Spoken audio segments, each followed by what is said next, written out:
Hello everyone, welcome to the Canadian Edge. We are going to review another knife today, and the knife on the table today is the Cabela's Function EFX-A.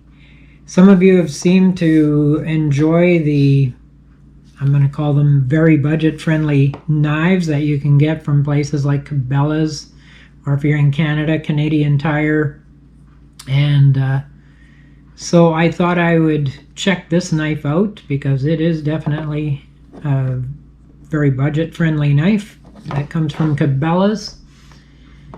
And I've checked a couple of the other ones out, so I thought I'd compare this. And so taking a look at this, as you can see, it doesn't quite have the pivot that I would like, but we'll get into it. It's got a blade of 3 inches in length.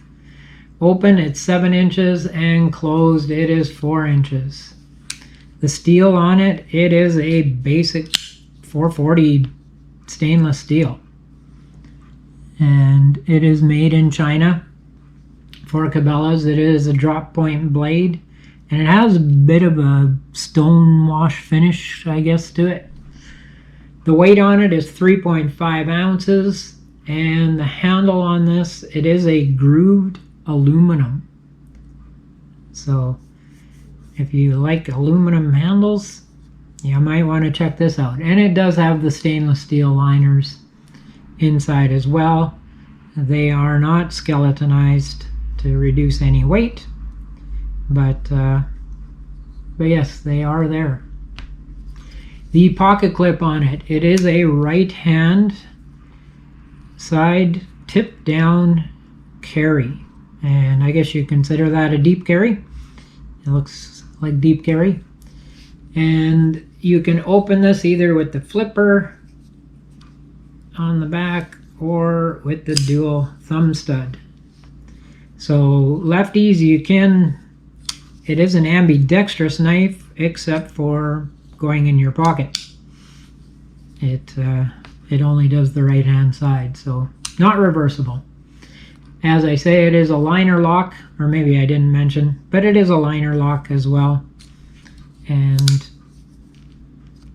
for those of you who are familiar with the liner locks, this one's a little aggressive, but not too bad. It comes over a fair ways and is somewhat stiff, but not too bad. I've had worse knives, for sure.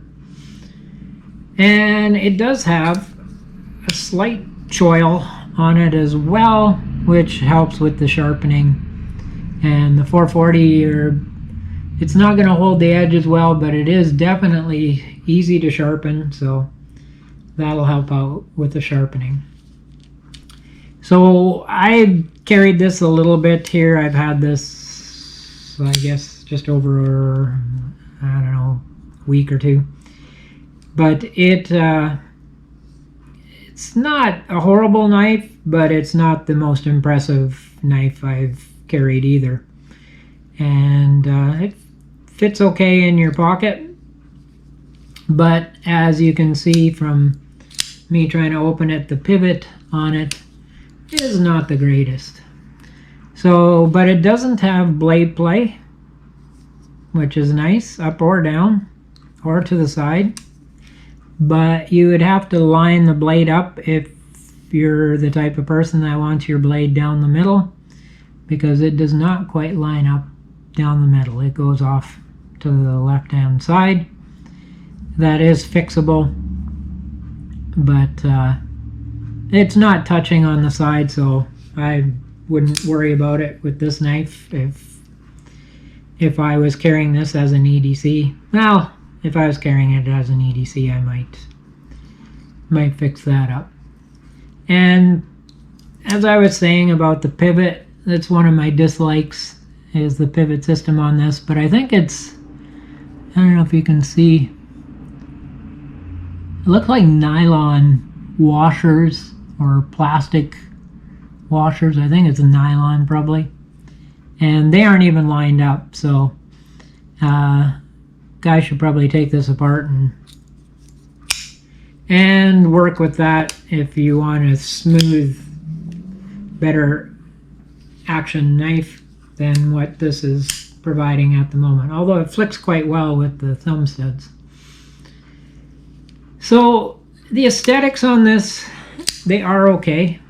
It's a decent looking knife. If you own this and it's your favorite knife, I'm sorry. These are just my opinions. The aesthetics on it, they're decent. The ergonomics, they're okay.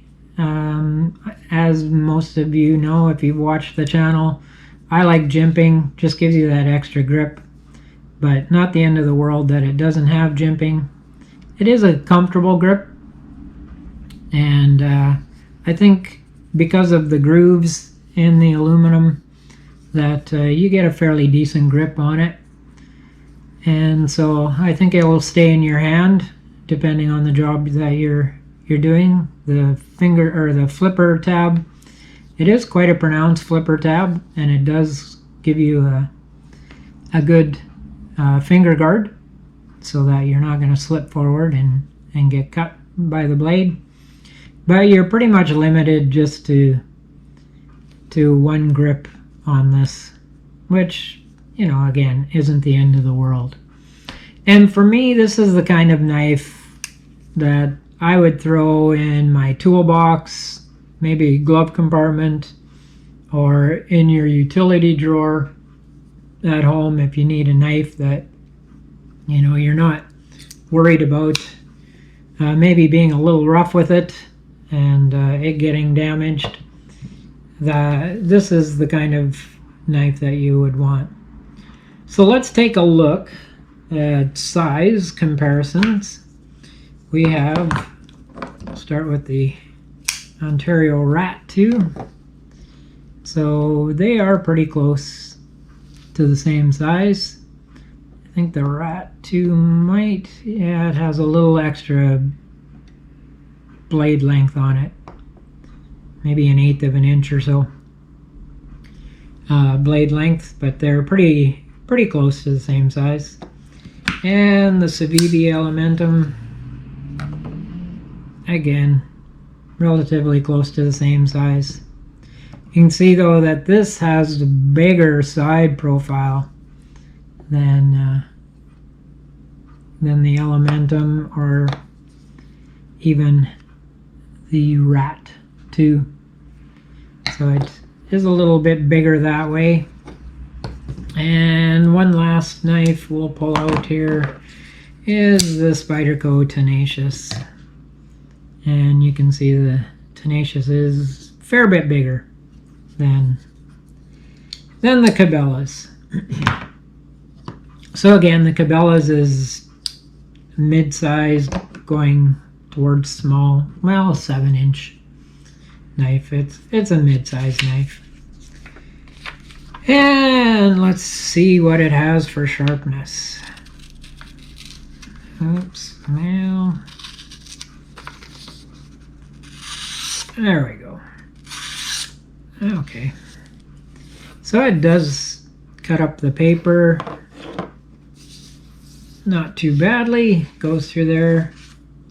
440. We'll try and see how it goes through the zip tie. The bane of my existence. They're handy, but man, if you want to get into packages that have them, they're annoying. And it goes through that not too badly. Did want to slide up the belly of the knife a bit. Oh, it goes through that one, no problem. And the nylon cord, pretty decent. So it does have an edge on it. But again, like I say, for me, maybe just because I have a few knives that are a little better quality, this would be a utility knife that I would, again, throw in my toolbox or in my utility drawer. This would not be an everyday carry knife for me. The pivot just isn't up to par, and the pocket screws don't really, they stand up, so it would be better if they were flush just a little less wear and tear on the pocket, but the pocket clip also is up, so it's going to be wear and tear regardless on your pocket.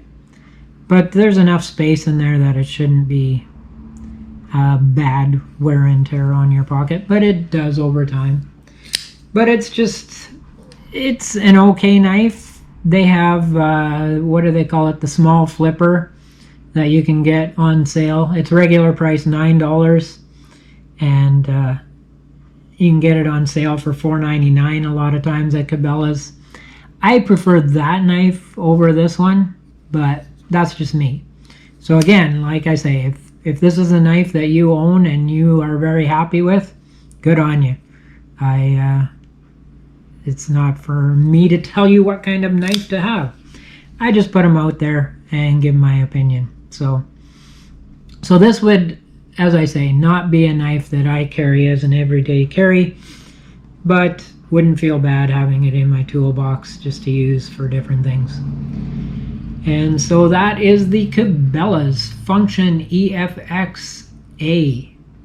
You can check them out, and you know, for $10 you can get them on sale for $10. I think they're $19.99 or $24.99, something like that, new. But Cabela's often puts them on sale for $9.99 or something. So you can pick them up, and for $10 it's gonna work and do what you want it to do. And it would be an okay knife for a first knife for say a youth or something like that. So yes, if you're just looking to get a very inexpensive knife, it'll do the trick for sure. But it's just not one that I would want to carry as an everyday carry. But thank you for joining me on this review. I'll be doing another review in a few days. Another little knife tip for you is make sure you keep your pivots lubricated on your folders. It just makes them work a little bit better, and so you'll want to do regular maintenance on your folders, cleaning and lubricating, and keep your blades clean as well. It's better for the blade too. So just a little tip. Anyway, thanks for joining me. Until we meet again, stay safe and stay sharp.